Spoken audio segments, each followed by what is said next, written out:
Quand même, quelle douche nous prenons ensemble aujourd'hui, maintenant, à la fin de notre vie, nus et sans protection. D, la lettre D, passe de douche à détresse ensemble, comme jamais, sans que nous l'ayons voulu, du fait que l'Occident, meurtre sur meurtre, s'effondre sur lui-même, sous les coups qu'il se porte en propre. Il est terrible d'être ensemble à ce point, parce que nous devenons sans nom, le néon. Tels sont les mots que vous pouvez lire dans « Ça va bien » dans la pluie glacée, un livre du poète Dominique Fourcade, dans lequel il se définit en ces termes : « Je ne suis qu'un écrivain, je suis le plus modestement possible écrivain, rien d'autre. Écrivain dans la douche de la pluie glacée, ensemble nous le sommes, et Fourcade donne mots et pages à la douche d'effroi qui nous saisit quand l'actualité nous rince. Actualité de Gaza, actualité de Kiev et de Moscou hier. Et l'on voudrait se faire un bouclier de tous les grands poèmes de Russie et d'Ukraine et d'Israël pour protéger ce qu'il reste de terre sous la pluie des horreurs, des balles, des bombes qui arrachent la vie à la vie, le futur au présent, le passé au présent. Les poètes, écrit aussi Fourcade, dans le bel hommage qu'il rend à Anne-Marie Albiac dans le numéro d'Europe, écrit « Les poètes savent puissamment qu'ils composent l'horlogerie d'une époque, celle à laquelle écrire les fait appartenir. » Il poursuit pour suggérer le manque laissé par Anne-Marie Albiac. Les poètes ont besoin du tic-tac les uns des autres. C'est cela, sans doute, l'affaire du contemporain, avoir besoin du tic-tac les uns des autres. Et si l'on se souvient de la définition qu'Aristote donnait de l'amitié, comme se sentir ensemble, Aristote écrivant « Pour l'ami aussi, il faut consentir qu'il existe, et c'est ce qui arrive quand on vit ensemble et quand on partage des actions et des pensées. Et c'est en ce sens que l'on peut dire que les hommes vivent ensemble et non pas, comme pour le bétail, qu'ils partagent le même pâturage. L'amitié est une communauté, et comme il en est pour soi-même, il en va aussi pour l'ami. Alors, si on veut bien lire Fourcade avec Aristote, on ne peut pas ne pas se dire que l'amitié des poètes, c'est ce tic-tac qui les fait se sentir ensemble, contemporains au monde. Fourcade va jusqu'à écrire que l'écho de l'écriture se déplace dans le temps, se dépaisse dans le temps, et il demande pardon au lecteur et à la lectrice s'il dit, je le cite, qu'il ne peut pas ne pas entendre la voix d'Albiac comme un timbre irréductiblement ukrainien aujourd'hui. Il commente, elle est soudain très présente sur la ligne de front. Et il fait aussi d'Agrippa d'Aubigné le contemporain des horreurs, des feux, des vengeances de notre temps.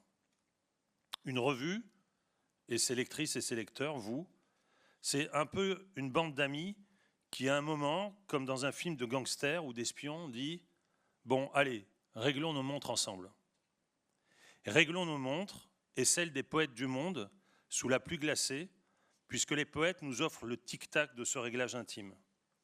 Ils font sentir, comme le dit Génie Laurent dans son livre Sur l'instant, les instants sous la peau. Cet après-midi, c'est à un nouveau réglage, celui du numéro 187, que nous voulons vous convier en vous faisant entendre certaines et certains des poètes qui ont composé le numéro et certaines des proses aussi, puisque vous allez le voir, hein, c'est un numéro assez exceptionnel, comme tous les numéros. Mais ce numéro peut-être l'est davantage que les autres par plusieurs dossiers hein, dont on parlerait avec Claude Mouchard et Tiffaine Savoyot. Voilà, donc je te passe la parole, Claude, si tu veux bien. Merci. Merci.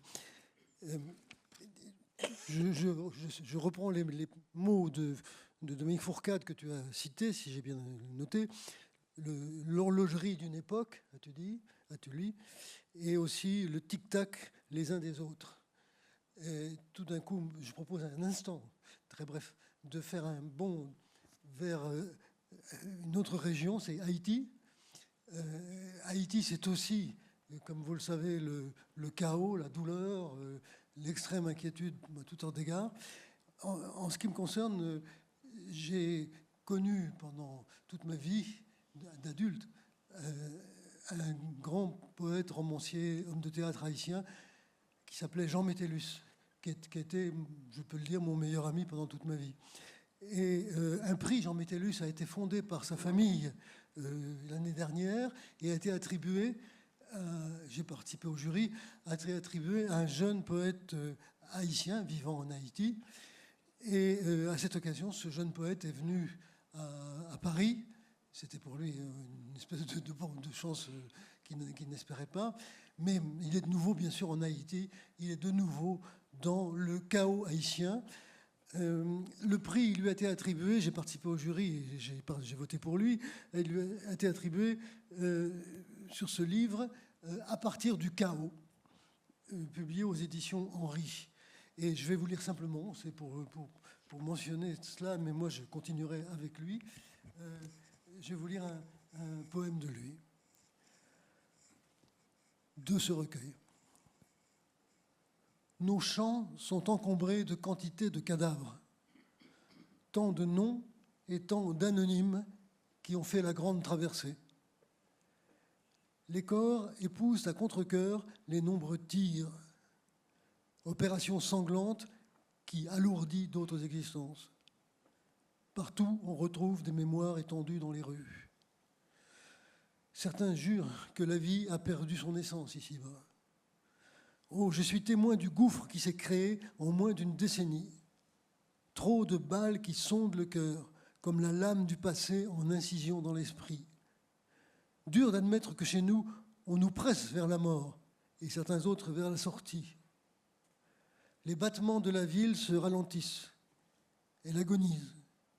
Ville où l'aube se tait, se terre, constamment menacée.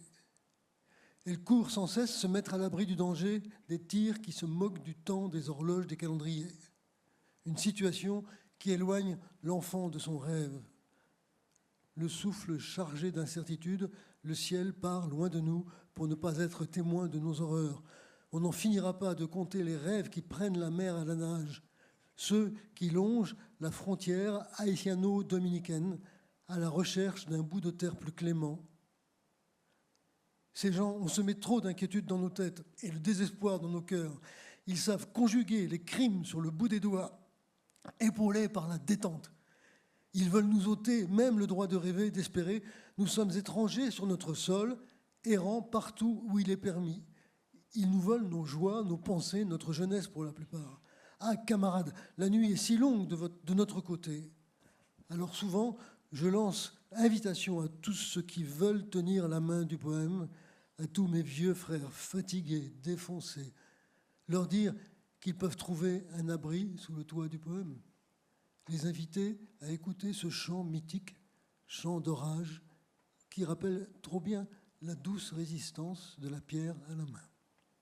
Donc, Witensky Lovins, jeune poète haïtien, qui est aussi romancier d'ailleurs, mais je n'ai pas lu ses romans. Il est actuellement en Haïti dans ce chaos, mais je continuerai et j'espère que nous continuerons à être en communication avec lui. Merci Claude. Alors comme vous le voyez, pardon. Oui, comme vous le voyez dans mon dos, dans notre dos, voilà le sommaire de la revue, hein, et avec ces parties dont vous connaissez un petit peu maintenant la distribution, hein, des poèmes dans lesquels on ne distingue plus les poèmes traduits et les poèmes écrits directement en français. 3 sections qui en ce moment sont une espèce de feuilleton, hein, des feuilletons, un feuilleton qu'on a intitulé Exil-Asile, et là cette fois-ci c'est Cécile Vachebrot qui nous a donné une partie de son oratorio, une partie sur laquelle on va beaucoup insister aujourd'hui, qui est une partie consacrée à l'Ukraine, et puis le dossier continué de Guy. Et donc on a, dans ce dossier, j'ai reproduit un entretien que Michel de Guy avait eu avec Daniel Villem en 1969, au moment de la sortie Figuration, et puis vous avez des proses, Benoît Casas, Éléonore de Vevey et Georges Niva sur Philippe Jacotet, et un document assez exceptionnel qui est une correspondance inédite entre Roland Barthes et Fernand Braudel, que Tiffaine Samoyau, spécialiste mondial de Barthes, commentera dans un instant.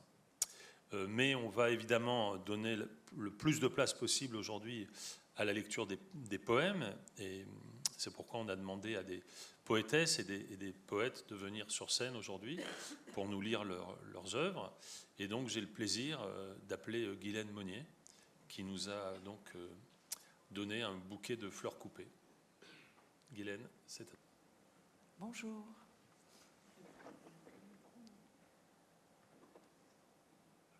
Un langage de programmation est un langage informatique à base d'algorithmes servant à produire des logiciels. Comme une langue naturelle, il se compose d'un vocabulaire, d'une grammaire et de significations. Ai-je dit qu'il existait des langages de programmation pour commander ? Il en existe pour simplement décrire la nature des choses. Ils permettront l'ordonnancement comme le chaos, le passage d'une chose inconnue vers une chose établie que nous prendrions plaisir à arranger. Fleurs coupées. De grands ensembles, en ce cas, à contempler, pour en déduire ou présager, face à d'autres agents, soi-même ou le temps compris, bouquets fleuris, leur qualité de choix, leur situation, le verre d'eau, bouquet fleuri, bouquet défleuri, leur comportement, port de tête, bouquet fleuri, bouquet défleuri, déboutonné, leur conduite, transport de sève. Avaler l'eau des fleurs, les têtes monstres d'un pétale violet. On parle sans surprise de langage de description, sans environnement ou système préexistant. Ordre, immanent, contenu, le verre d'eau. Stable et inaltérable, la data. Sur la table de fleurs coupées, fleurs sauvages, si ce n'est le temps. C'est-à-dire de ces événements qu'elles sous-tendent, de ce qu'elles présentent de choix. Sur la table, ce que l'on dépose, le passage d'une chose inconnue vers une chose établie, ce que l'on dépose de ce qu'elle donne. Quelque chose de brut à l'état pur, prémisse en offrande. Elle nous raconte, pense-t-on, le cœur des choses, comme elle configure des mondes dans leurs moindres objets. Une nature vierge qu'aucun assemblage n'altéra. C'est avant le bouquet, avant même le mot pour le dire, le lien des fleurs coupées. Ils formèrent un bouquet. Ils avaient choisi avec la plus grande attention chacune des essences qui le composaient. Par orgueil ou par nécessité, ils donnèrent un nom à leur composition. L'instant d'après, il fut trop tard. Ils durent assigner d'autres bouquets au champ. Je pourrais écrire un programme. On écrit un programme comme on écrit un poème. Voici ce que je ferais. Il y aurait dans ce système quelque chose qui s'appellerait vent. J'aurais pu tout autant la nommer feuille. Il me faudrait faire des choix. Je pourrais déclarer vent comme un état modifié de l'air, composé, pression, température, masse. Je pourrais aussi dire vent pour un objet non déterminé par l'air. Dans ce monde sans air, l'objet vent finirait par s'y apparenter quand sa vitesse est stable, sauf que personne n'en saurait rien. Et pour son passage, il m'eût fallu celui du temps. Je déterminerai de principales caractéristiques de vent sans nécessiter encore d'attribuer de valeur. L'attribut seul n'est pas épithète.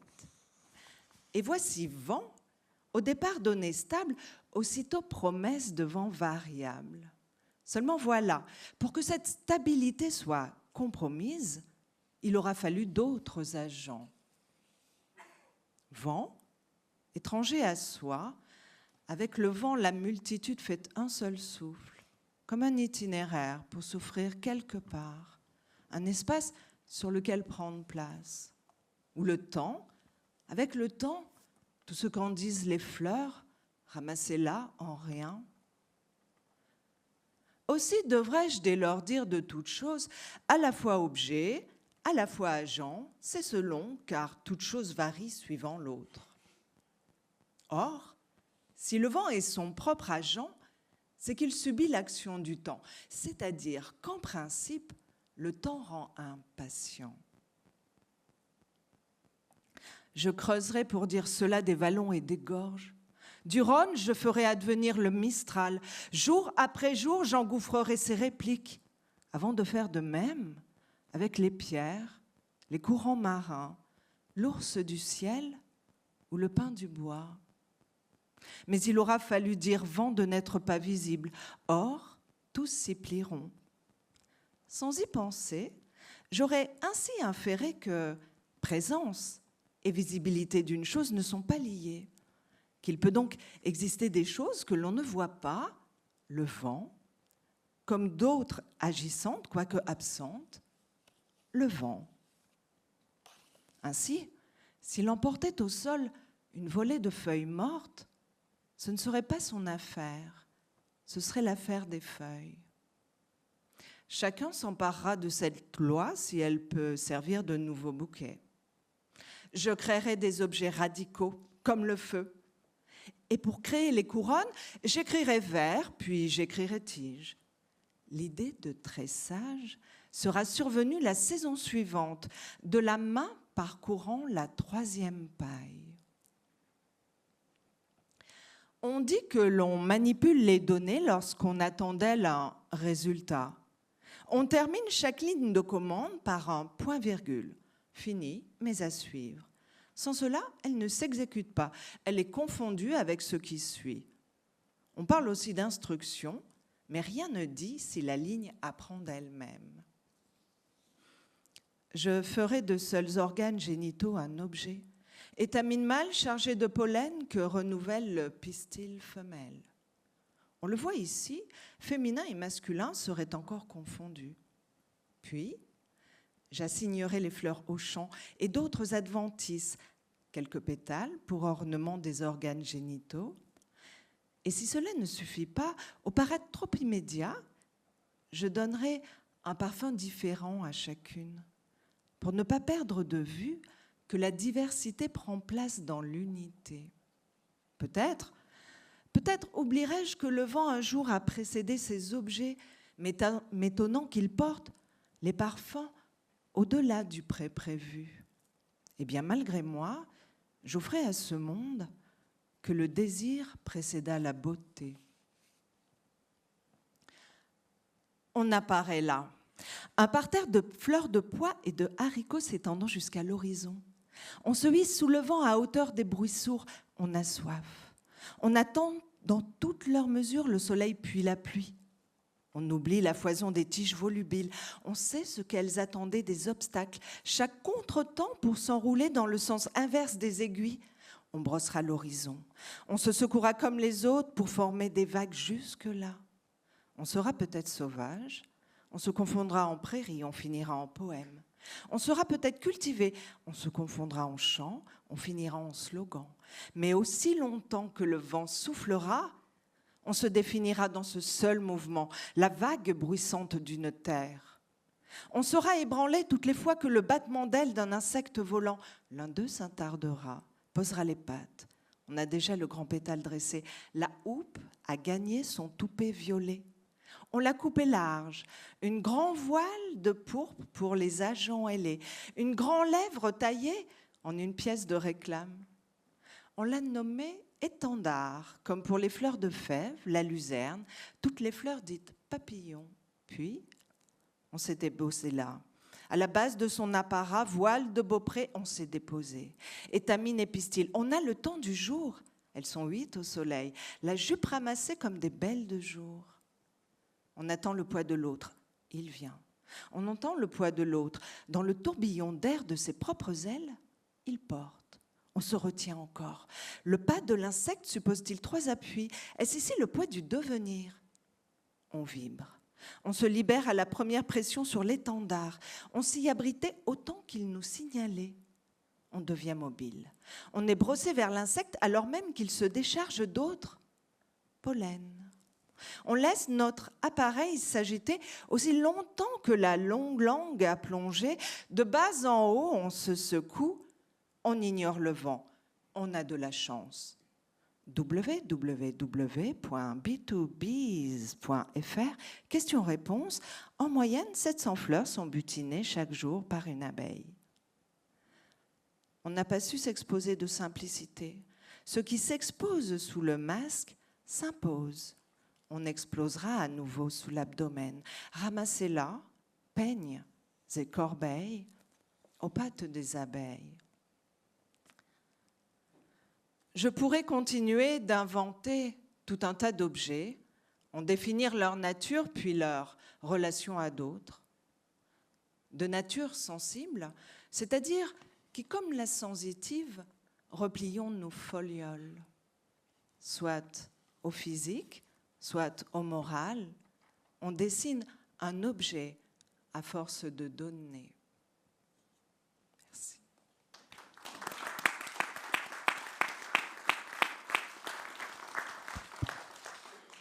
Merci Guylaine Monnier, et je demande à Christian Bernard, de bien vouloir venir sur scène.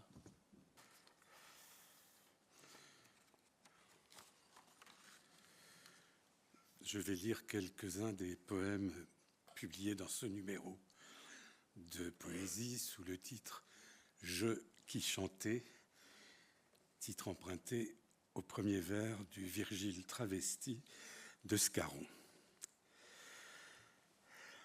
Pas je. Je parle sous moi, disait-il. Je parle en deçà, en distanciel, en m'écartant du ciel. Je parle pas. Je parle en copte tout seul, disait-il. Je parle tout seul, en allusion, en désespéranto. Je pas. Tamis de réserve.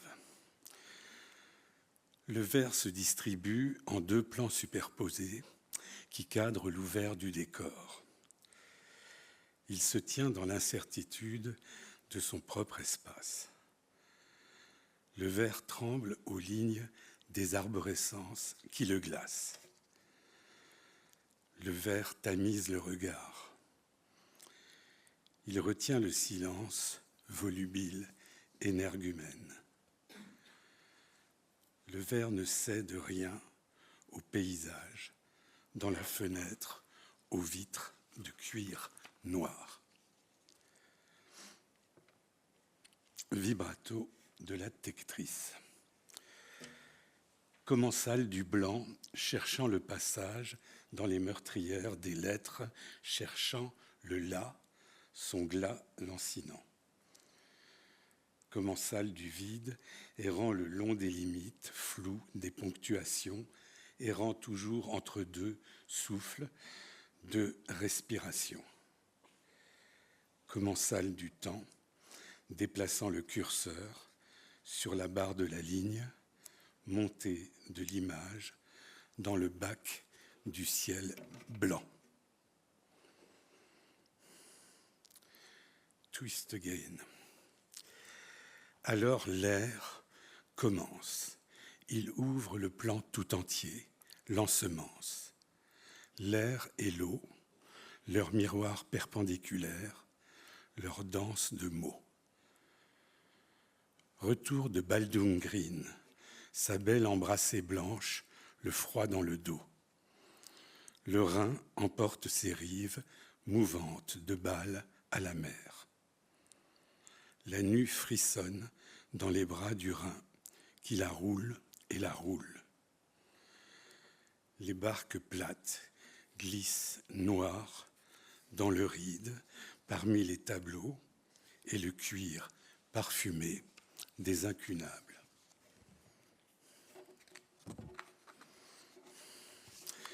Comme des ressorts, l'optique est aveugle aux apparitions.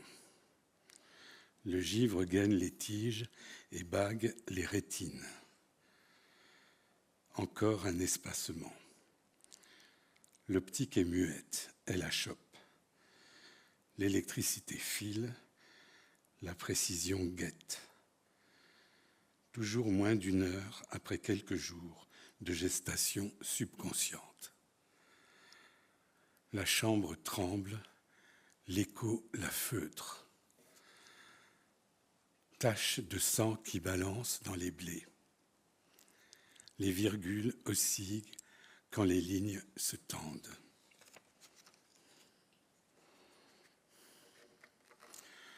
Frag.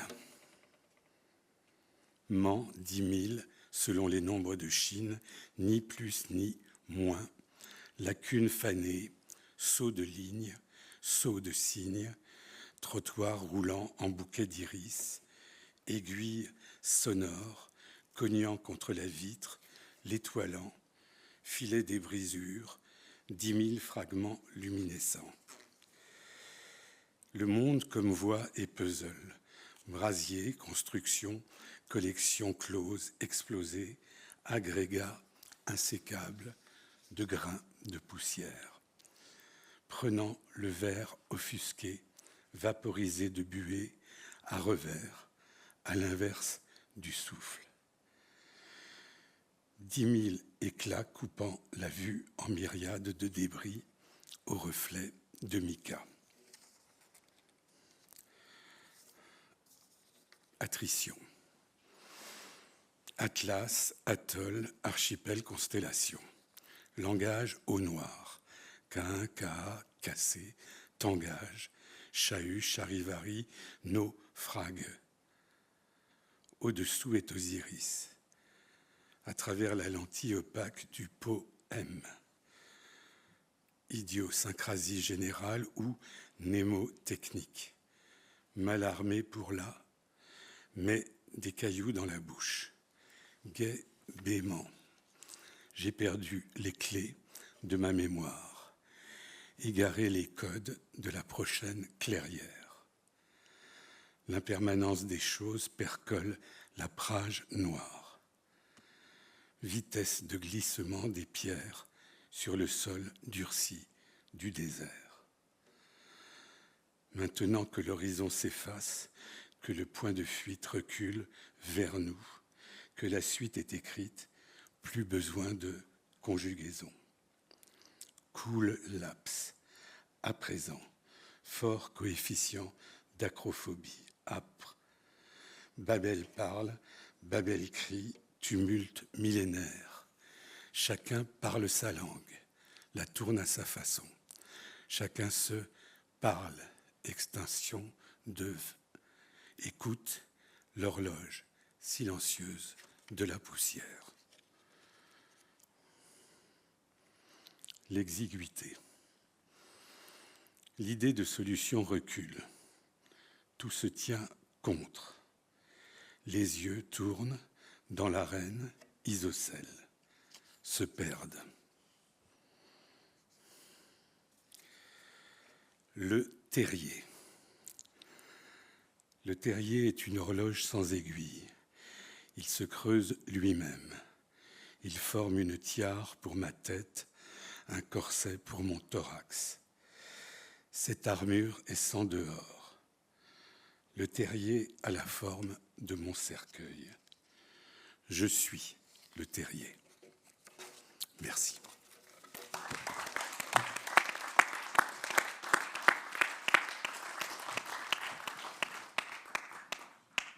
Merci beaucoup, Christian.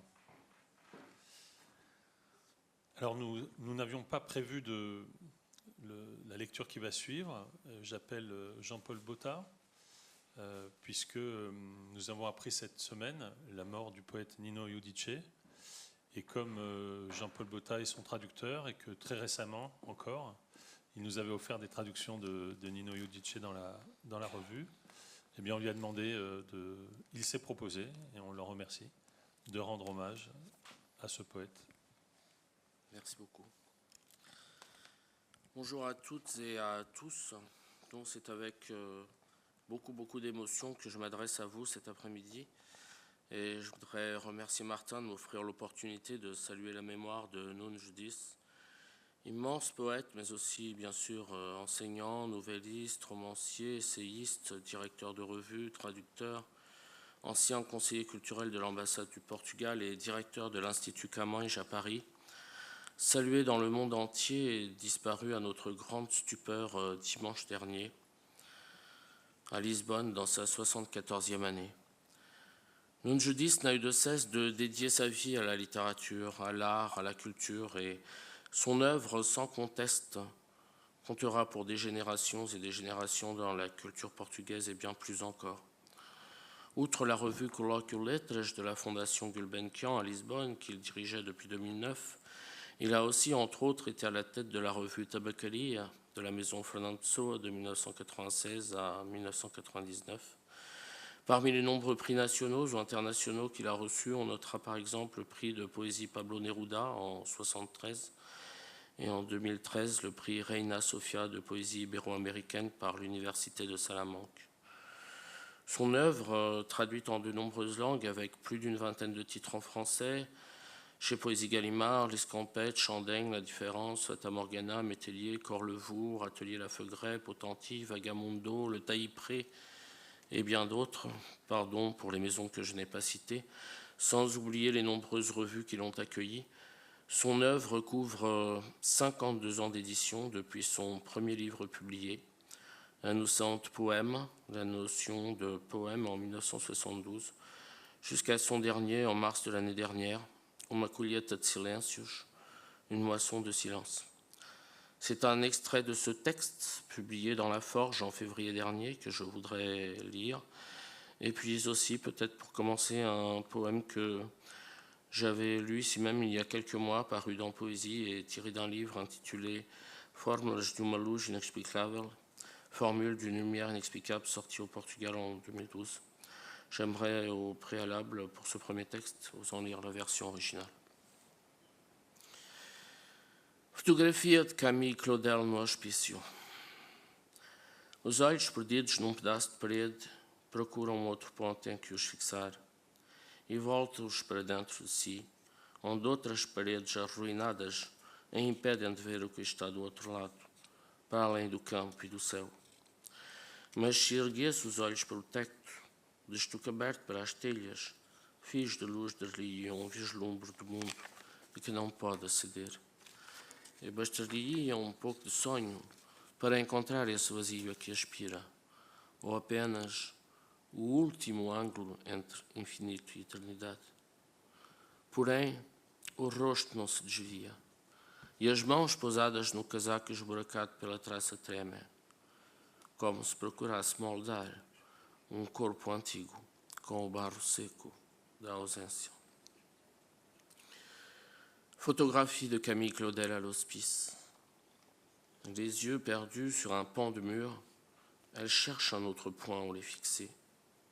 Et elle les tourne à l'intérieur d'elle-même, où d'autres murs en ruine l'empêchent de voir ce qu'il y a de l'autre côté, par-delà la campagne et le ciel. Mais si elle levait seulement les yeux vers le toit, en stu couvert sur les tuiles, des fils de lumière lui donneraient une apparence du monde auquel elle ne peut accéder. Et il lui suffirait d'un peu de rêve pour trouver ce vide auquel elle aspire, ou ne serait-ce que le dernier angle entre infini et éternité. Mais le visage ne se détourne pas, et les mains demeurées sur la veste criblée par les mythes tremblent, comme si elle cherchait à mouler un corps ancien avec l'argile sèche de l'absence. Élégie. Peut-être que ce n'est pas le moment de parler du vent, de l'air qui descend des collines et entre par les poumons de la vallée, de ce ciel ancien où jouent encore dieux et femmes aimées. On ne peut pas encore dire ce qui a valu ou non la peine. Sur quel banc de jardin, autour d'une table, on parlait de choses essentielles qui, l'instant suivant, s'évaporaient avec la fumée d'un café juste tiré ou d'une cigarette qui s'éteignait. Au fond, il s'agissait de parler des doutes que personne n'avait, cette certitude si éphémère de ce que le jour se maintiendrait tel, bleu contre l'estuaire, au loin d'un fleuve qui descendait par les berges inondées d'un rêve. Et au lieu de touiller le café avec du sucre, on le touillait avec le sel des convictions sur ce qu'était la vie et sur ce que l'on avait perdu la veille. Les discussions restaient en suspens, les mots tombés sur le blanc de la strophe, le sens exact de ce qu'il fallait dire, et mettre de côté ce qui était inutile, dire « je reviens » et à peine aller jusque-là, où coulait l'eau d'un invisible ruisseau, à écouter la voix qui nous cherche, la voix que nous voulions entendre, la même voix qui avait surgi de tant d'aubes, de tant de nuits, où le temps ne s'arrêtait pas. Voilà, à signaler aussi peut-être cette anthologie parue en France au début du mois, dans laquelle figure une centaine de voix du monde entier, invitées à composer un poème sur le musée du Louvre, dans laquelle donc on trouve Nuno Judice pour sa dernière publication française, mais aussi Martin et quelques autres auteurs, traducteurs, entendus ici même au fil des entretiens. Merci de votre écoute et merci à toi, Nuno.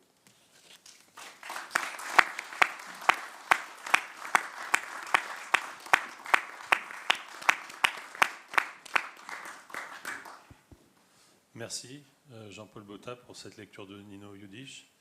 Et maintenant, donc, on va entendre, s'il veut bien, Réginald Gaillard. Il a été question de la forge.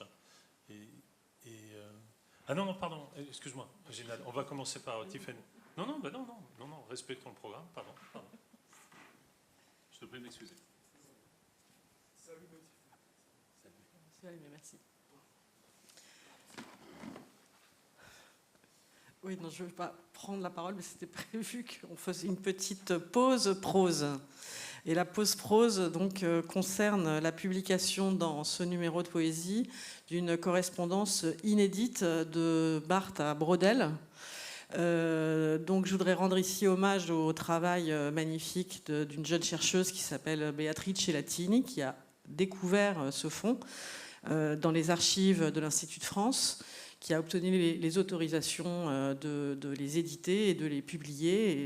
Et donc, elles sont publiées pour la première fois donc, dans la revue Poésie. Donc, on en est très heureux et on la remercie vivement. Elle a fait aussi un travail remarquable d'annotation, de mise en contexte, etc. Alors, donc c'est toujours intéressant de découvrir comme ça une correspondance inédite. Même si il y a beaucoup de lettres inédites de Barthes, il y en a encore beaucoup à publier, en particulier le grand massif de la correspondance avec sa mère qui n'a jamais été publié, que la famille pour le moment ne souhaite pas publier. Donc on va dans les années qui viennent enrichir encore l'œuvre de Roland Barthes avec ces différentes publications de correspondance. Alors là c'est un cas un petit peu particulier, je dirais qu'on a avec cette correspondance un petit fragment de vie institutionnelle, et parce que, comme vous le savez sans doute, Barthes cherchait à tout prix à se faire sa place dans l'université française. Il n'y parvenait pas, très difficilement, et donc il a bénéficié de la protection d'un certain nombre de personnes qui étaient sensibles à ces voix étrangères ou irrégulières, comme le dit Braudel, et qui l'accueillaient donc dans cette institution qui se présentait vraiment comme une sorte d'anti-Sorbonne, qui était l'école pratique des hautes études, et en particulier la 6e section de l'école pratique des hautes études, qui deviendra dans les années 70 le HESS, et à la constitution de laquelle Barthes a pris une grande part, et en particulier aux côtés de Jacques Le Goff. Donc on a ce fragment de vie institutionnelle où Barthes est dans une relation, disons, on va dire, d'allégeance. Donc c'est aussi très, très intéressant aussi de le voir dans cette position. Et je dirais que le deuxième intérêt de cette correspondance, c'est de souligner quelque chose qu'on sait un peu, mais qu'on oublie parfois, c'est-à-dire l'importance du discours historique, de l'histoire et des historiens, non seulement dans la carrière, mais même dans l'œuvre de Barthes. C'est-à-dire que presque toujours, les grands moments les grandes réalisations, je dirais, institutionnelles de la vie de Barthes, il les a eues grâce à des historiens. Alors on sent que Braudel à la fois admire Barthes et en même temps ne reconnaît pas tellement sa méthode historique, et donc entre les lignes il critique pas mal le Michelet de Barthes. Inversement, quelques années plus tard, Barthes fera paraître un texte très important qui s'appelle L'écriture de l'histoire, qui est un texte où finalement il absorbe quand même le discours de l'histoire dans la littérature et plutôt dans la sémiologie, qui a un espèce de coup de force quand même, ce texte. Je dirais que avant les grands textes de Ginsburg sur la méthode historique, on a là un premier texte qui transforme considérablement le regard que l'on porte sur la narration de l'histoire. Et c'est un texte qui est quand même très intéressant parce que c'est un texte qui met en place la notion barthésienne d'effet de réel, qu'on emploie toujours à propos de la littérature, puisqu'il l'a rethéorisé à propos de la littérature et en particulier à propos des détails réalistes dans les romans. Mais il faut du coup se souvenir que cette notion d'effet de réel, elle a été d'abord formalisée dans la compréhension du discours historique. Alors, je vais juste lire 2 de ces lettres que nous publions dans la revue pour vous faire entendre en effet cette relation très fortement inégalitaire, où Barthes a constamment quelque chose à demander à son aîné, mais relation inégalitaire qui va être, disons, transformée non pas dans l'existence sociale, mais dans la prise de parole, disons, intellectuelle par la suite. Donc c'est une correspondance qui commence en 1954, donc peu de temps après la publication de Michelet et du degré zéro de l'écriture. Donc, je vous lis une lettre qui a été écrite 5 ans après le début de cette correspondance, donc qui est écrite depuis Hendaye, en fait, où Barthes passait ses vacances, le 27 juillet 1959. Cher monsieur, me voici de nouveau à mon travail. Je le poursuis calmement et librement, sans trop penser aux problèmes posés par le retrait de ma bourse de CNRS. Nous ferons le point en septembre. Mais je voudrais vous dire que votre accueil m'a fait beaucoup de bien. Sans nullement préjuger de la suite que vous pourrez donner à votre projet de me prendre à la 6e section et aux annales, cette simple possibilité m'a réconforté. Je crois qu'en un sens, j'ai même plus envie de travailler avec vous que de reconduire une bourse dont j'ai toujours l'impression que je ne l'honore pas assez. Mais nous ferons ce qui est le plus sage. Je voulais en tout cas vous dire ma gratitude et mes sentiments de respectueuse sympathie. Roland Barthes. Et une autre lettre du 6 novembre de la même année, 1959 donc.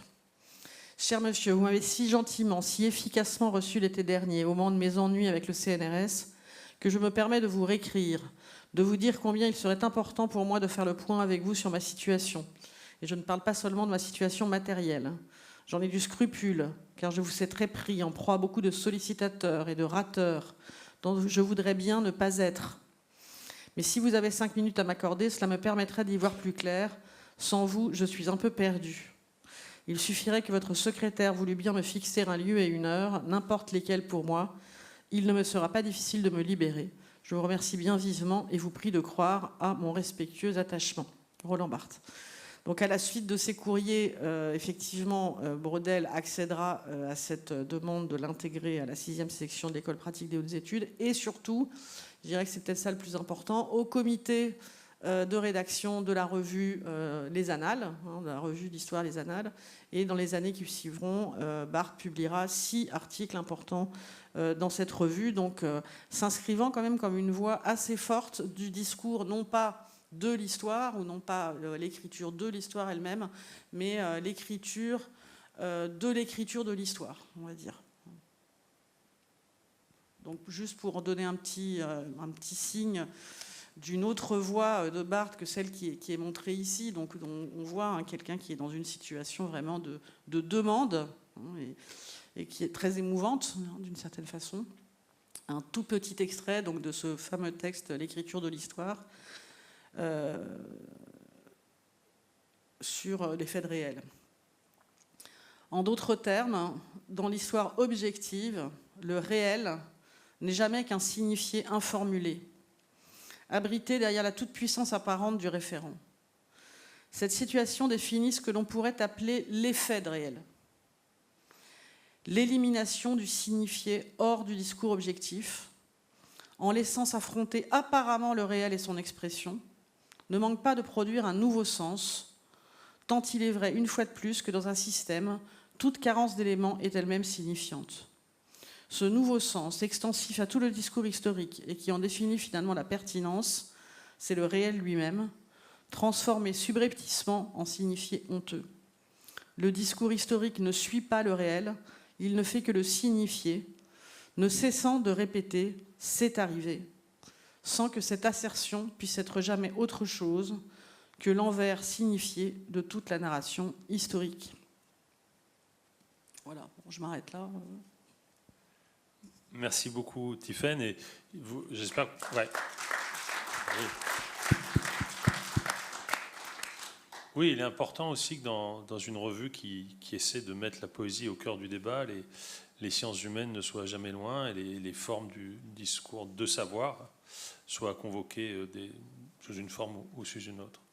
Je voulais dire un mot sur l'illustration que vous voyez là. C'est qui forme donc la couverture de notre numéro 187. C'est un poème de la poétesse Dagmara Kraus qui est présente dans le numéro et qui nous a donné ce poème qui est à la fois un poème sonore et un poème visuel. Et vous pouvez en lire la version, disons, tapuscrite dans le numéro. Et maintenant, sans nouveau coup fourré, j'appelle Réginald Gaillard pour la lecture d'un poème qu'il nous a confié et qui s'intitule « Vider la tête ». Merci Martin pour ton accueil dans la revue et à l'ensemble du comité. Sommaire que je suis très heureux de rejoindre parce que j'y retrouve Olga Orgakova que j'ai rencontrée à Kiev en juillet 22, donc quelques mois après le début de l'invasion de l'Ukraine. Voilà, donc Vider la tête, qui est un poème qui a déjà quelques années, qui bouge encore, parce que je n'ai pas pu m'empêcher là d'y retoucher en le relisant hier.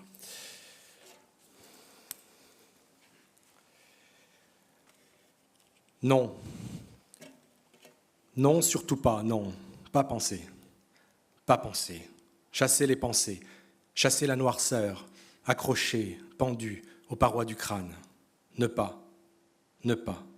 Non, pas laisser. Ne pas laisser entrer les pensées, elles abîment, qui creusent dans la tête des trous noirs. Les pensées, ne pas laisser entrer, ne pas. Front, faire front, bloquer, creuser des tranchées. Pas passer, dehors, dehors. Chasser les images, chasser, traquer les souvenirs flots, vagues qui affluent par paquets dans les larmes, dehors. L'âme de fond, dedans, qui emporte tout. Faire le vide, évider la tête, étêter. Jeter la tête trop pleine de très haut, ça déborde de tout dedans, de trop, surchauffe de trop, ça chauffe, tout. De très haut, jeter la tête pour que choc, elle éclate. Appuyez sur le bouton reset. Il est où le bouton? Il est où sur le corps le bouton qui efface tout? Comment ça, pas possible? Comment ça, vivre avec tout ce qui pèse et strie la tête? Comment avancer? Il faut avancer. Retrouver pied dans le réel. C'est quoi déjà le réel? Je ne l'ai jamais rencontré. Le réel, c'est une droite dans ta gueule qui se plaint. Alors la ferme. Je suis dans ma tête, elle éclate de tout de toi.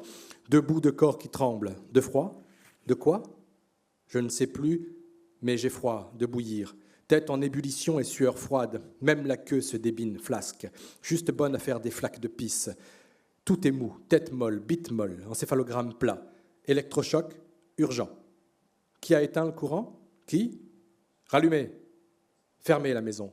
Fermez la tête. Fermez les yeux. Mais non, pas les yeux. C'est dans le noir de la tête que reviennent les monstres et te crachent à la gueule les images trop belles à chasser. Pas d'images. Les images, c'est bon pour les poètes morts. Les images du bonheur, foutre. Corps encastrés, sexes abouchés, queue de joie, grandes eaux de Versailles et mes larmes, encore, mes larmes dans la rigole. Quelle rigolade. Courir. Courir autour d'une citadelle, à Lille. Autour des étangs d'Ixelles, sur la cambrure des jardins de la Cambre, courir en rond jusqu'à se rétamer, raide, épuisé, et vider la tête, vider les couilles sèches, vider comme on vide un poulet, un porc, et dormir, là, dormir. Ne plus, rien. Courir comme un dératé, tendu vers l'impossible, violent, chaotique, bras, jambes désarticulés. Parce que plus de tête pour tenir le tout, plus du tout de tête ou alors à l'envers, à la renverse. Il faudrait donner la ligne, le ton, le tempo, mais plus de tête, perdu l'esprit. Parce que parti, éloigné, loin. Avec qui? Qui? Pourquoi le temps ne passe plus? Pourquoi les minutes lourdes, des enclumes dans la tête brûlante? Il est où le forgeron? Pourquoi ne bat-il plus la mesure de la création? Parce qu'il n'y a plus rien à créer. Parce que le monde est en miettes de pain que dévorent les rats dans mon ventre vide. Pas faim, rien ne passe. Vertige, effondrement dedans. Dedans le vide de la tête, le vide du ventre. Et cette tête à vider qui se remplit automatiquement comme une arme en rafale qui débite ses balles.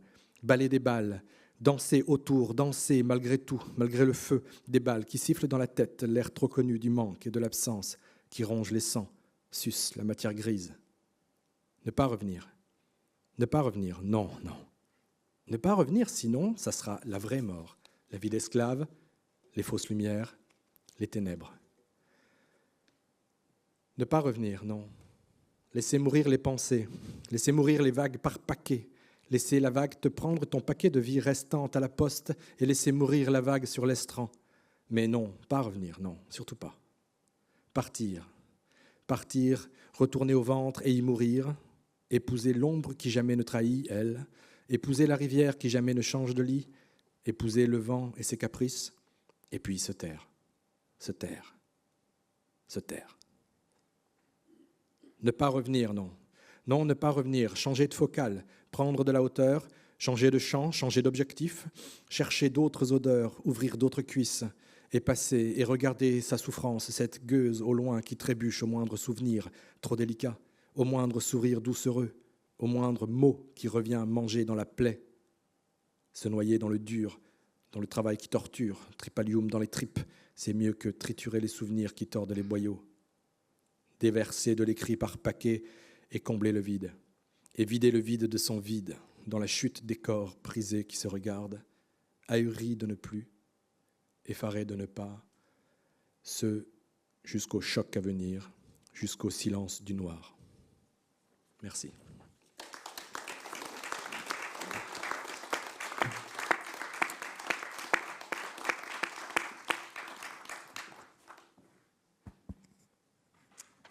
Merci beaucoup, Réginald Gaillard. Et désormais, j'appelle Frédéric Tinguely, qui a présenté et traduit de l'italien des sonnets d'Isabella Mora. Bonjour. Je voudrais commencer par préciser que ce travail de traduction s'inscrit dans un projet plus large qui consiste à essayer de faire connaître et si possible apprécier les très nombreuses poétesses de la Renaissance italienne, sachant que au Cinquecento, au XVIe siècle, on compte plus d'une centaine de femmes poètes qui publient. C'est quelque chose de tout à fait unique dans l'histoire de la poésie européenne, donc un grand moment de lyrisme féminin. Et c'est en effectuant une sorte de vaste campagne de lecture pour identifier des poétesses qui pourraient prendre place dans une anthologie que j'ai fait la rencontre d'Isabella Mora. Et ça a été un choc que de découvrir cette œuvre qui n'est pas très vaste, mais qui est d'une intensité extrême, et de découvrir aussi l'histoire tout à fait tragique de cette poétesse, puisqu'elle a été victime d'un crime d'honneur à l'âge de 25 ans. Et aussitôt que j'ai pris connaissance de cette histoire, j'ai ressenti un peu comme une injonction morale, une sorte de nécessité à traduire Isabel Lamorra avant la constitution de l'anthologie visée. Nécessité donc de faire entendre cette voix, de la relayer, cette voix féminine qui est parvenue à s'exprimer en dépit d'un véritable carcan de domination masculine dans lequel elle était enfermée. Alors, je sais bien que toute grande poésie transcende le contexte historique de son émergence, mais j'aimerais quand même vous dire quelques mots de cette histoire tragique. Isabel Lamorra naît vers 1520 dans cette région qu'on appelle aujourd'hui la Basilicata, au sud de l'Italie. Et elle appartient à une famille noble qui est une famille éminemment francophile. Et son père, qui lui a donné une éducation humaniste, ce qui est quand même assez rare pour l'époque et auquel elle est très attachée, prend le parti de François Ier dans ces guerres d'Italie qui opposent le roi de France à Charles Quint, comme vous savez. Et à partir du moment où l'équilibre des forces bascule en faveur de Charles Quint, eh bien, le père d'Isabel Lamorra est contraint de s'exiler et il part donc en France avec son fils aîné. Et il laisse le reste de la famille dans le château familial. Donc Isabelle là se retrouve privée de son père et comme exilée d'une certaine façon sur la terre même de sa naissance. Dans le château familial, avec une sœur et une fratrie dont vous allez voir que eh bien, elle ne comprend rien aux aspirations de poétesse et de femme d'Isabella. Et Isabella va rencontrer un gentilhomme espagnol, lui-même poète, qui s'appelle Diego Sandoval de Castro, et elle va, avec cet homme marié, entretenir une correspondance secrète qui n'a pas été conservée, peut-être une correspondance amoureuse, et elle le fait grâce à la complicité de son précepteur. Et vous devinez le pire, cette correspondance va être découverte, et à partir de là, le mécanisme macabre du crime d'honneur va s'enclencher, relation avec un homme marié, qui plus est espagnol, c'est-à-dire de l'autre camp. Et du coup, en 1545, ce sont tout d'abord Isabella et son précepteur qui sont assassinés par les frères d'Isabella. Et puis quelques mois plus tard, le gentilhomme espagnol, Diego Sandoval de Castro, va tomber dans une embuscade. Il va être assassiné par les frères d'Isabel Lamorra. Et c'est à l'occasion de l'enquête qui va faire suite à ce dernier crime que l'on va trouver les poèmes manuscrits d'Isabella, qui sont au nombre de 13. Il y a 10 sonnets et 3 chansons. Dans ce numéro de poésie, j'ai donné la traduction des 10 sonnets. Et on a visiblement affaire aux premières pièces d'un vaste ensemble, d'un canzoniere de tonalité fortement élégiaque. Dans ces poèmes, Isabella dit surtout l'absence douloureuse de son père aimé.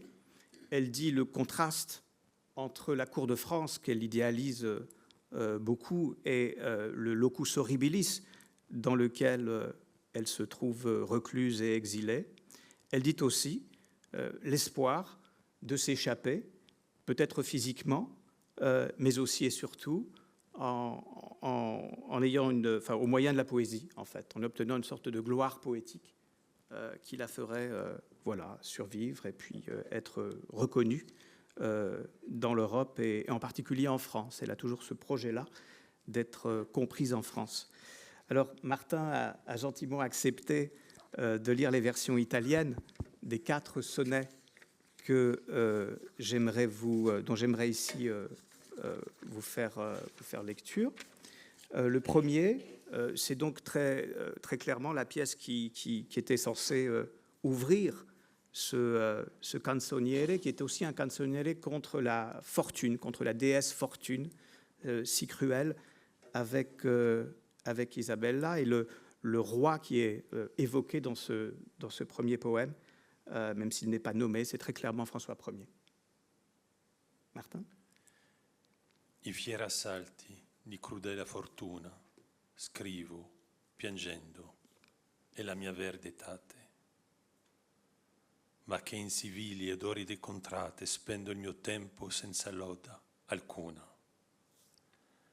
Degno il sepolcro, se fu villa cuna, vo procacciando con le muse amate, spero ritrovar qualche pietate, malgrado della cecchia aspra infortuna, e col favor della sacrata dive, se non col corpo, almen con l'alma sciolta, essere in pregio a più felice rive. Questa spoglia, dove or mi trovo involta, forse tale alto re nel monde vive, che in saldi marmi la terra sepolta.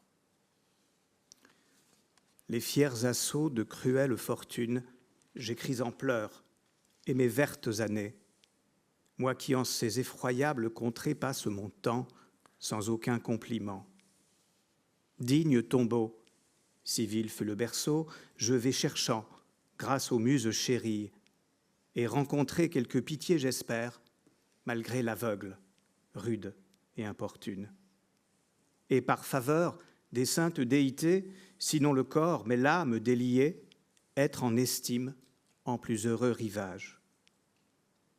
Cette dépouille, où suis ores enclose, il vit peut-être au monde un roi si haut qu'en marbre dur, il fera son tombeau. La deuxième pièce que nous allons lire est une pièce très, très, très ovidienne de par sa situation. Elle rappelle, vous savez, les héroïdes d'Ovide, où des amantes délaissées espèrent le retour de l'être aimé. D'un alto monte onde si scorge il mare, miro sovento io, tua figlia Isabella, se alcun legno spalmato in quello appare che di te, padre, a me doni novella. Ma la mia avversa e dispietata stella non vuol che alcun conforta possa entrare nel tristo cuore, ma di pietà rubella la calda spema in pianto fa mutare. Che io non vego nel mare remoto né vela, così deserto e lo infelice lito, che l'onda fenda o che la gonfi il vento, contra fortuna lor spargo querella e ho in odio il denigrato sito, come sola cagione del mio tormento. D'un haut sommet, d'où s'aperçoit la mer, souvente fois, moi ta fille Isabelle, j'observe aussi quelques navires huilés, de toi m'apporte, père, des nouvelles. Mais mon étoile adverse, impitoyable, ne veut qu'aucun réconfort puisse entrer en triste cœur, et à pitié rebelle, l'ardent espoir en plainte fait muet. Car loin en mer, je ne vois nul voile, tant est désert l'infortuné rivage, qui fende l'onde ou que gonfle le vent. Contre fortune, alors, j'épand querelle, et prends en haine le lieu déprisé qui occasionne à lui seul mon tourment. La troisième pièce est une pièce typiquement pétrarchienne ou pétrarchiste, où la poétesse s'adresse à la nature, elle apostrophe la nature, qui est une sorte d'espace de projection de sa souffrance et de son malheur. Ça va, Martin? Ecco che un'altra volta, o vale inferna, o fiume alpestre, o rovinati sassi, o ignudi spiriti di virtute cassi, odorette il pianto e la mia doglia eterna. ogni monte udirammi, ogni caverna. Ovunque io resti, ovunque io muova passi, che fortuna, che mai salda non stassi, cresce ogni ora il mio male, ogni ora l'eterna. De mentre che io mi lagno e giorno e notte, o fere, o sassi, o roide ruine, o selve incolte, o solitarie grotte, ulule. E voi del mare nostro indovine, piangete meco a voci alti ininterrotte, il mio più d'altro miserando fine. Nouvelle foi, aux vallées infernales, aux fleuves alpestres, aux rochers écroulés, aux vains esprits de vertu dénués, vous entendrez ma souffrance éternelle. Chaque sommet, chaque antre m'entendra, où que je sois, à l'arrêt, à grands pas, puisque fortune, à jamais inconstante, accroît mon mal, chaque heure et l'éternise.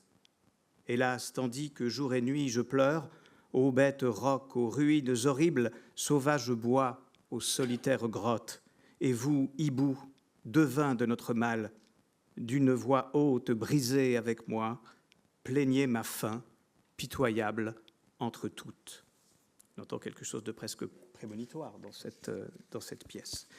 Et enfin, pour terminer, nous allons lire un sonnet qui reprend de façon très intéressante, vous savez, ce topos Petrarchis du dissidio, c'est-à-dire de la situation ambivalente vécue par l'amant généralement, qui d'un côté brûle pour la femme aimée et d'un autre côté est glacé par son indifférence, par exemple. Et ici, l'ambivalence, elle porte sur l'alternance d'espoir et de désespoir par rapport à ce qui semble être un projet d'évasion. Se alla propinqua speme, nuovo impaccio, fortune crudele, olimpia morte, come non saluto ai lassa non m'apporte, rotta avrò la prigione e sciolto il laccio, ma pensando a quel dì, ardo e a ghiaccio, che il timore e il desio non sono le mie scorte. A quest'ore chiudo, ora apro a quelle le porte, e in forze di dolor mi strugo e sfaccio. Con ragione il desio dispiega i vani e al suo porta presse il bel pensiero per trarre quest'alma da perpetui affanni. Ma fortuna al timore mostra il sentiero erto e angusto e pien di tanti inganni che nel più bel sperare poi mi dispero. Si nul obstacle à mon espoir prochain, mort sans pitié ou fortune cruelle n'apporte, ainsi qu'hélas il est coutume, j'aurai brisé ma prison et ma chaîne. Je brûle et gèle en pensant à ce jour, car la frayeur et le désir m'escortent. Je ferme à l'un, j'ouvre à l'autre la porte, et la douleur me ronge dans le doute. Le désir ouvre avec raison ses ailes, et l'espérance approche du bon port pour des tourments éternels tirer l'âme. Mais à la peur, fortune représente le sentier raide, étroit, si plein de leurres qu'en plein espoir, soudain, je désespère. Voilà, je voudrais remercier de tout cœur la revue, Martin et tout le comité de m'avoir permis de relayer, de faire entendre la voix d'Isabelle Lamorra dans ce numéro. Merci beaucoup.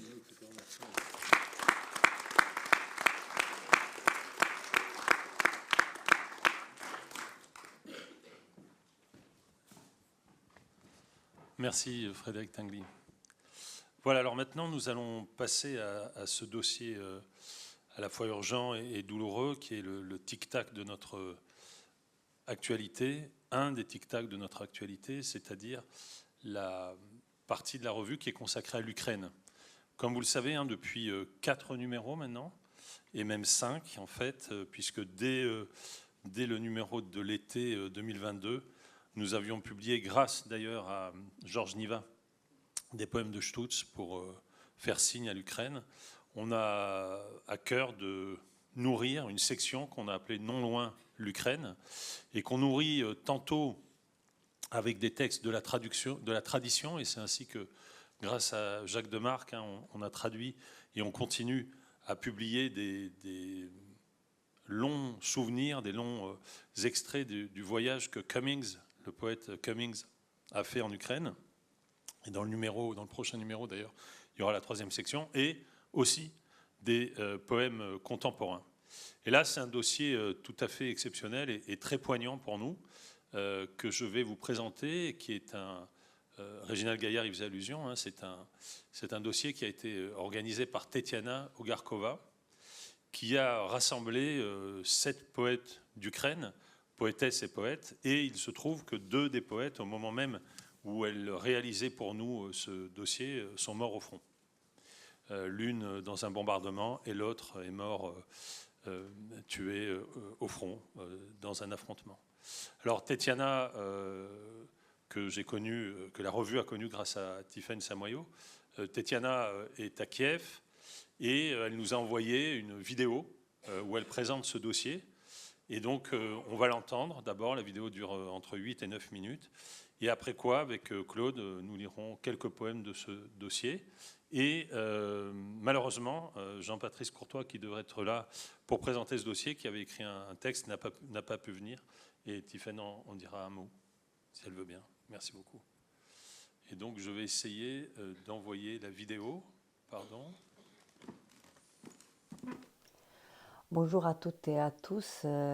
Vous êtes rassemblés nombreux, j'espère, aujourd'hui pour la présentation du numéro 187 de la revue Poésie. Je m'appelle Tetiana Ogarkova, je suis littéraire, doctoresse lettres de l'Université Paris 12 Val-de-Marne, journaliste ici en Ukraine. Je vous parle depuis l'Ukraine, depuis Kiev, où je me trouve actuellement. Je suis auteur pour ce dossier qui s'intitule « Non loin l'Ukraine ». D'une cette introduction, présentation de 7 poètes ukrainiens qui écrivent aujourd'hui, qui sont traduits en français aujourd'hui, qui figurent dans ce dossier, c'est-à-dire dans la revue Poésie. Parmi ces 7 noms, il y a des poètes très connus et très jeunes, surtout le plus jeune que j'adore. Il s'appelle Arthur Drogne, il a 23 ans à peine, il est militaire, il vient de terminer ses études de journalisme. Et il est parti directement à la guerre. Il y a aussi mon ex-étudiante, Yarina Tchornogouz, 28 ans seulement, mère d'une fille qui a 9 ans. Elle aussi poète. Après, voilà, durant qu'on présentait ce dossier, qu'on préparait ce dossier pour la publication, il a eu le prix le plus prestigieux de l'Ukraine pour sa poésie, le prix Shevchenko. Il y a aussi Katerina Kalitko dans ce dossier. Kalitko, c'est notre prix Shevchenko de l'année précédente, 2023. Une femme extraordinaire, auteure de plusieurs livres de prose et poèmes, traductrice elle aussi, elle traduit depuis croate et autres langues depuis le Balkan. Katerina voulait s'engager dans l'armée dès les premières heures de cette grande invasion russe, mais à cause de sa maladie grave, elle était refusée. Elle continue son combat contre cette maladie-là. Il y a malheureusement dans ce dossier 2 poètes qui ne sont plus avec nous. Il y a tout d'abord Victoria Amelina, notre amie, qui avait beaucoup voyagé avec nous vers des zones occupées, vers les zones près de la ligne du front. Elle, Victoria, elle était tuée par le missile russe du type Iskander le 27 juin 2023, le jour de mon anniversaire. Et donc, ces poésies, ces poèmes sont présents dans ce dossier. Il y a aussi Maxime Klevtsov que nous avons rajouté au dernier moment dans ce dossier. Il est tombé au combat, il était aussi engagé dans l'armée. Depuis 2014-2015, en fait, il est tombé au combat en janvier 2024. Donc il avait 33 ans seulement. Son nom de guerre était Salvador Dali, tout court. Et donc il y a aussi dans ce dossier des gens qui s'occupent de volontariat, de bénévolat durant la guerre, comme par exemple Ella Yevtushenko, jeune mère. Elle vient de donner la vie à un bébé. Il y a quelques mois seulement, elle est à Kiev avec son mari. Elle est aussi traductrice en français, elle est francophone. Elle a traduit plusieurs des poèmes dans son dossier. Et donc voici, il y a aussi Anna Malégon qui est actuellement en France. Anna Malégon, seule de ces 7 poètes qui est à l'étranger en ce moment-là. Elle est venue à l'étranger, elle habite dans la région de Sumy, la région qui est sous bombardement très intense en fait par l'armée russe actuellement. C'est la région qui a été libérée en 2022, mais qui est aujourd'hui victime de ces frappes-là. Anna est à Paris actuellement avec son fils adolescent. Donc voilà, les poètes de 22, 23 ans et Katerina Kalitko, c'est la plus âgée, si on peut dire comme ça, 42.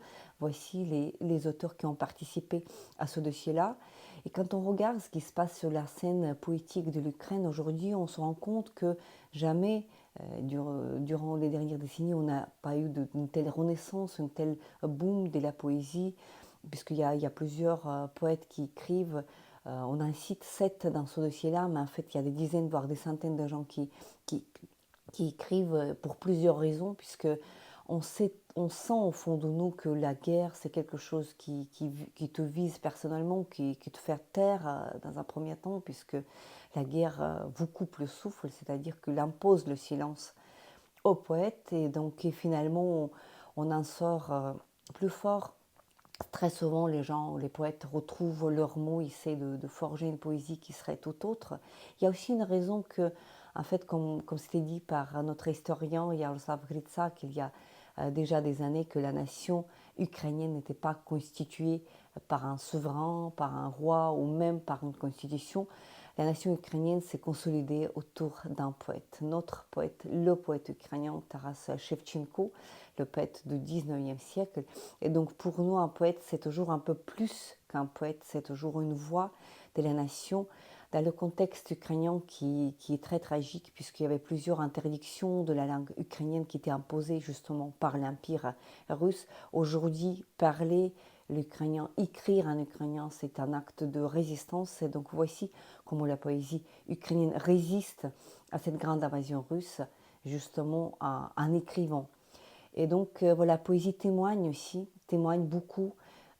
C'est dans ce registre qu'on peut lire plusieurs des poésies de Victoria Amelina qui témoignaient tout au juste en fait de ce qu'il voyait dans les territoires déoccupés. Il voyageait souvent avec une organisation qui s'appelle Truth House pour documenter ce qui se passait. Ce sont des crimes de guerre qu'il documentait. Il parlait aux femmes plutôt qu'aux hommes, puisque ce sont des femmes qui restaient dans ces territoires-ci. Malheureusement, ce témoignage poignant a été arrêté par sa mort à Kramatorsk le 27 juin 2023. Et puis, bien sûr, dans cette poésie, il y a beaucoup de la recherche, de cette transcendance, de cette vérité, ce qu'on trouve souvent dans les poésies de Katerina Kalitko, mais aussi d'Arthur Droin. Voilà, la recherche de la poésie, on n'écrit pas actuellement pour une recherche de style, on écrit pour dire la vérité sur le monde.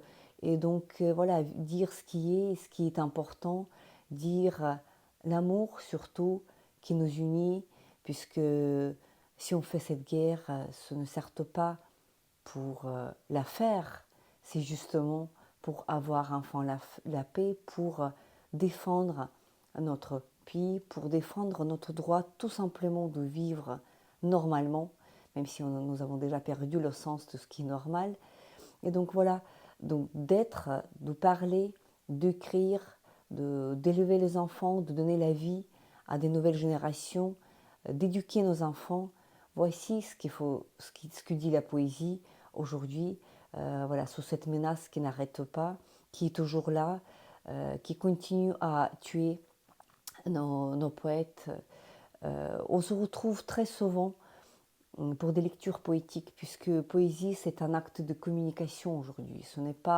On n'écrit pas pour publier, on écrit pour lire à haute voix, d'où par exemple le fait que les lectures poétiques sont devenues tellement populaires en Ukraine. On en a vu des lectures poétiques dans les villes sous bombardement, par exemple à Kherson, dans la ville qui se trouve à quelques kilomètres seulement des positions russes, qui est bombardée par missiles, artillerie, tout ce qui peut voler russe en permanence.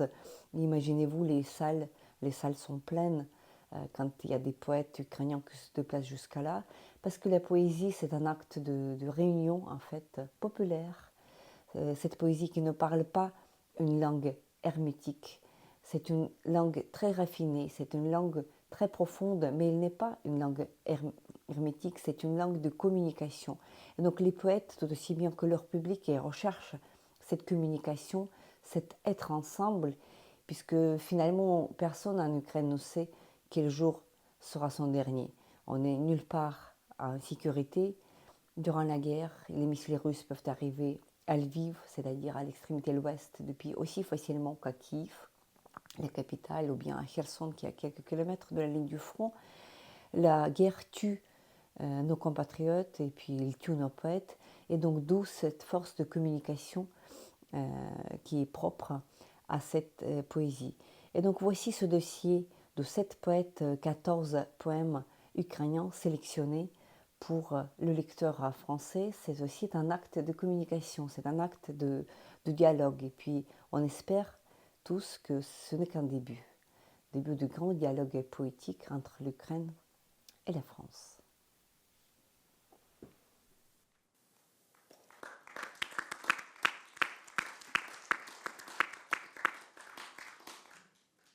Voilà, donc comme l'a dit Tetiana, le dossier comporte des poèmes, 14, et on va vous en lire non pas 14, mais quelques-uns, pour vous faire entendre justement ces voix de 7 poèmes d'Ukraine. Et on commence donc par Ella Yevtuchenko.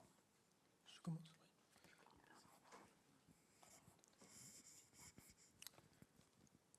Donc, comme Martin vient de le dire, Ella Yevtuchenko. Fuite. L'hiver attrape les peaux squelettes noirs et sinistres des pins dans sa toile d'araignée. La peur et la tranquillité de la neige. L'horizon au-delà de la route inondée par le lait visqueux. Et cette nausée entre mes côtes. Il n'y a rien que la route. Je souhaite à toutes les petites gens apolitiques, je souhaite à ceux qui ne décident de rien, de faire entrer toute leur vie dans un sac à dos, quelques fois par an, de fourrer le chat épuisé dans sa caisse détestée et de s'efforcer à se convaincre qu'ils peuvent se sentir chez soi, ici, que c'est leur nouvelle maison, ces appartements d'autrui, comme si l'on n'entendait pas grincer les vies d'autrui couvertes par le linoléum bon marché, comme si le regard ne fuyait pas le balcon comblé de souvenirs d'enfance d'autrui, comme si l'on ouvrait le placard sans craindre d'y trouver la douleur d'autrui en plus de la sienne, comme si l'on n'essayait pas d'y apporter plus de débris de sa maison, telle une guêpe qui porte des morceaux de terre pour son nid. Il n'y a rien que la route. En retenant le souffle, nous avons plongé dans ce lait froid, mais pas moyen d'en sortir. Il ne nous reste que de scruter la glace, laissant parfois échapper une bulle du poème, essayant de ne pas oublier que la vie nous attend quelque part, de l'autre côté de la glace. Victoria Amelina. Non poésie. Je n'écris pas de poésie, je suis romancière. C'est juste que la réalité de la guerre dévore la ponctuation, la cohérence du récit, la cohérence dévorée. Comme si la langue était démantelée par un obus. Les débris de la langue ressemblent à la poésie, mais ils ne le sont pas. Et ceci n'est pas la poésie non plus. La poésie, elle fait du bénévolat Kharkiv. L'alerte. L'alerte aérienne résonne dans tout le pays, comme si à chaque fois, ils nous mènent à l'exécution, tous. Mais ils visent une seule personne, généralement celle qui est au bord. Aujourd'hui, ce n'est pas toi. Fin de l'alerte.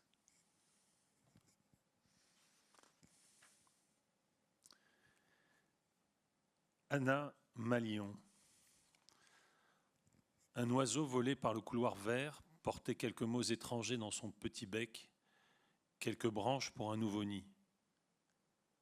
La fille de 7 ans rassurait son chat. « Tiens-toi quoi, mon chat, mange peu, nous reviendrons dans une semaine. » Dans le sac aux oignons, il a rongé un trou. Le silence du chat est affreux.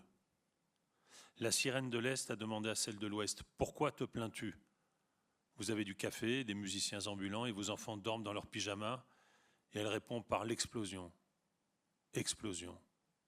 Et la troisième plus tard. Ils étaient 3 et personne n'a réussi. Enragés, ils ont arraché les boucles de ses oreilles. La madone, à la tête bandée, donne le biberon à son fils, le lait a disparu, mais tout le monde est en vie. Dans les cendres, le spectre du chien flaire les os, chairs. Le chien s'appelait Anubis.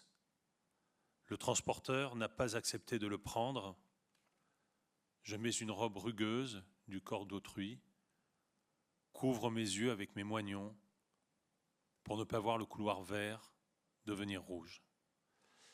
Et enfin, dernier poème, le poème de Yarina Tchornohouts, « Si nous restons en vie ». Si nous restons en vie, à coup de chef. Si nous restons en vie, j'essaierai pour la première fois de planter une pousse dans un champ pas encore miné, plantée avec mes mains d'une habitante de la ville qui n'a vu ce qui se cache sous l'asphalte qu'avec l'arrivée de la guerre. Si nous restons en vie, nous habiterons la terre où chaque respiration perdue nous fait revoir tout ce qui a été éprouvé, invisible et violent. La lune bleue résonnera dans nos oreilles. Chaque hiver, la glace me coudra aux montagnes et aux steppes en cartes tordues. Et ce ne sera point romantique. La romantique a disparu loin du front avec l'héroïsme en me laissant brusquement ta présence aux cheveux gris et pleine de passion. Nous inviterons la mort à se réchauffer près du feu en bois. Elle nous battra avec ses bâtons en bois, nous frotterons ses mains glacées. Si nous restons en vie, je subirai avec moins de douleur la lumière douloureuse du printemps qui me blesse. Elle ne manquera jamais de jaillir à la fin de l'hiver, celui que je ne peux pas oublier dans ce pays. On n'oublie pas les hivers. Merci Claude. Oui, donc Jean-Patrice Courtois du comité avait préparé une très belle et substantielle conclusion, enfin pas conclusion, mais disons analyse de ce dossier. Donc il ne peut pas être parmi nous aujourd'hui, il nous l'a envoyé, donc on ne va pas la lire. Je résumerai rapidement en disant qu'il distingue diverses circonstances de la poésie, à la fois circonstances externes, effectivement, de l'événement, mais qui n'empêchent pas la présence de la circonstance intime qui définit véritablement ce qu'est une poésie de circonstance. Et je vais juste en lire un tout petit paragraphe. Si l'on devait reprendre la vieille notion de poésie de circonstance, il serait juste de lui rattacher ces poèmes liés à la guerre en cours, issus de la guerre, qui en est l'occasion manifeste et majeure. Ce sont des poèmes boucliers, des poèmes obus, des poèmes de réplique, des poèmes tirs de contre-batterie, comme on dit techniquement en artillerie. On se protège, on tire, on survit, et parfois on ne survit pas. 2 poètes sont morts, dont Maxime Christophe, tombé le 8 janvier 2024 à 33 ans, et Victoria Amelina, morte à 37 ans. Certaines et certains sont engagés, au sens littéral, dans l'armée ou comme volontaires. Ce sont donc des poèmes du face-à-face direct, en temps réel ou quasi réel, dans le faire-face. Il n'y a plus d'oblique. On peut se demander s'il y a encore des métaphores. Il y a des enfants, des femmes, des morts ou des en train de mourir, des chats et des oiseaux, de la boue et de l'hiver. Mais l'effroi n'est pas l'hiver. C'est ce qui va de l'intérieur du corps, l'estomac, jusqu'à l'environnement général de l'espace et du temps, l'ensemble de l'air et de l'horizon contenant les corps. Le l'effroi, c'est le milieu dans lequel on existe, liant le corps à son environnement. En guerre, on a d'abord un corps, et les corps se déplacent dans un milieu. Voilà, donc merci à Jean-Patrice, absent, de nous avoir offert ce texte.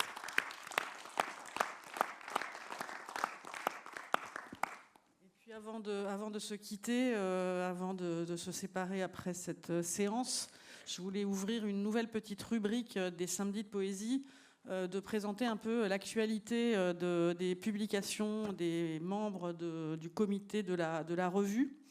Donc la fois prochaine, on pourra parler du livre de Laurent Génie Sur l'instant, qui va sortir le 11 avril, donc qui n'est pas encore sorti, mais qui sort bientôt, et donc nous pourrons présenter lors du prochain comité. Et là, j'aimerais vous dire quelques mots de ce livre dont vous avez peut-être déjà entendu parler parce qu'il a une presse importante et on en parle aussi beaucoup à la radio, donc le livre de Rueff, Martin Rueff, donc Au bout de la langue, qui va faire l'objet d'une séance ici même à la Maison de la Poésie le 9 avril à 19h avec Jean-Christophe Bailly.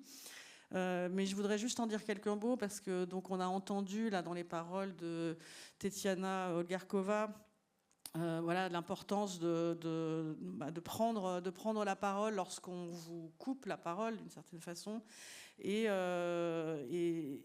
avec cette image du bout de la langue, Martin, dans ce livre, travaille justement sur ce bord sensible de la langue où à la fois tout peut être possible, mais aussi tout peut être rentré, tout peut être arrêté. Donc il travaille évidemment à partir de cette évidence de l'homonymie en français entre langue et langue, ce qu'il appelle la langue organe, bien sûr, et la langue capacité, précisément pour faire sentir toute la matérialité, je dirais la sensibilité au sens vraiment voilà, sensitif du terme de la langue elle-même. Et du coup, alors vous connaissez Martin Rueff, ça n'est pas exempt d'érudition, mais c'est une érudition qui n'est jamais autoritaire dans ce livre, hein, qui est vraiment là encore sur le bout de la langue. C'est une érudition extrêmement narrative, extrêmement sensible, hein, donc très très accueillante. Voilà, je te félicite parce que je lui reproche toujours depuis peut-être 30 ans de faire trop de notes, et là c'est un livre quasiment sans notes. En tout cas, les notes sont elles-mêmes à la fin du volume comme ouvrant un nouvel espace au bord du livre, on va dire. Et donc il traverse ces pensées de la langue capacité, c'est-à-dire comment est-ce qu'on pense l'articulation, mais également tous ces récits mythologiques ou des récits peut-être plus près de nous, traumatiques, de langue coupée, de toutes les façons dont on a pu avoir de silencier la langue et tous les recours que l'on a pu avoir aussi pour la maintenir vibrante, la maintenir en vie. Donc c'est un texte aussi d'une grande sensualité, on va dire, hein, puisqu'il n'oublie pas non plus que c'est avec la langue que l'on goûte et que l'on embrasse. Voilà, je vais pas. Voilà, on peut l'entendre, on pourra l'entendre donc ici même avec Jean-Christophe Bailly. Ça devrait être une belle soirée le 9 avril. Et merci à toutes et tous d'avoir été là aujourd'hui et d'avoir partagé avec nous ces moments de littérature et de poésie.